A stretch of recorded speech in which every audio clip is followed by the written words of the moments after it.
खुलुमबाय। दिनै 12 मे थामहिनबा बर' बिमा सान एबा बर'नि गिबि आइजो मुंख्लं सान।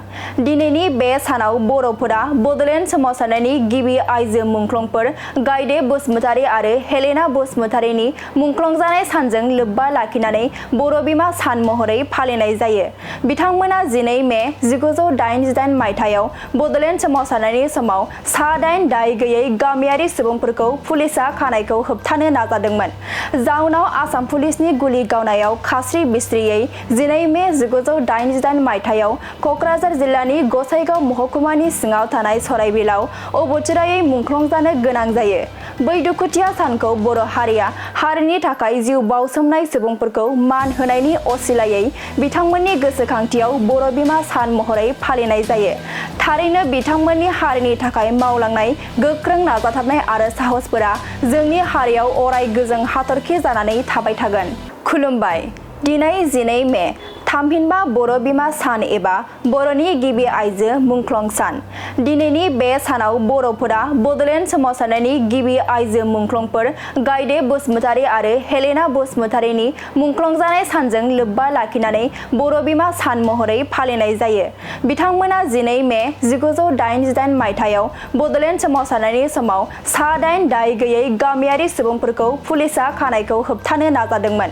जाउनाव आसाम पुलिसनि गुलि गावनायाव खास्रि बिस्रियै 12 मे 1988 मायथाइयाव क'क्राझार जिल्लानि गसाइगाव महकुमानि सिङाव थानाय सराइबिलाव अबथिरायै मुंख्लं जानो गोनां जायो। बै दुखुथिया सानखौ बर' हारिया हारिनि थाखाय जिउ बाउसोमनाय सुबुंफोरखौ मान होनायनि असिलायै बिथांमोननि गोसोखांथियाव बर' बिमा सान महरै फालिनाय जायो। थारैनो बिथांमोननि हारिनि थाखाय मावलांनाय गोख्रों नाजाथाबनाय आरो साहसफोरा जोंनि हारियाव अराय गोजों हाथरखि जानानै थाबाय थागोन। खुलुमबाय। दिनै 12 मे थामहिनबा बर' बिमा सान एबा बर'नि गिबि आइजो मुंख्लं सान। दिनैनि बे सानाव बर'फोरा बड'लेण्ड सोमावसारनायनि गिबि आइजो मुंख्लंफोर गायदे बसुमतारी आरो हेलेना बसुमतारीनि मुंख्लंजानाय सानजों लोब्बा लाखिनानै बर' बिमा सान महरै फालिनाय जायो। बिथांमोना 12 मे 1988 मायथाइयाव बड'लेण्ड सोमावसारनायनि समाव सा-8 दाय गैयै गामियारि सुबुंफोरखौ पुलिसआ खानायखौ होबथानो नाजादोंमोन। जाउनाव आसाम पुलिसनि गुलि गावनायाव खास्रि बिस्रियै 12 मे 1988 मायथाइयाव क'क्राझार जिल्लानि गसाइगाव महकुमानि सिङाव थानाय सराइबिलाव अबथिरायै मुंख्लं जानो गोनां जायो। बै दुखुथिया सानखौ बर' हारिया हारिनि थाखाय जिउ बाउसोमनाय सुबुंफोरखौ मान होनायनि असिलायै बिथांमोननि गोसोखांथियाव बर' बिमा सान महरै फालिनाय जायो।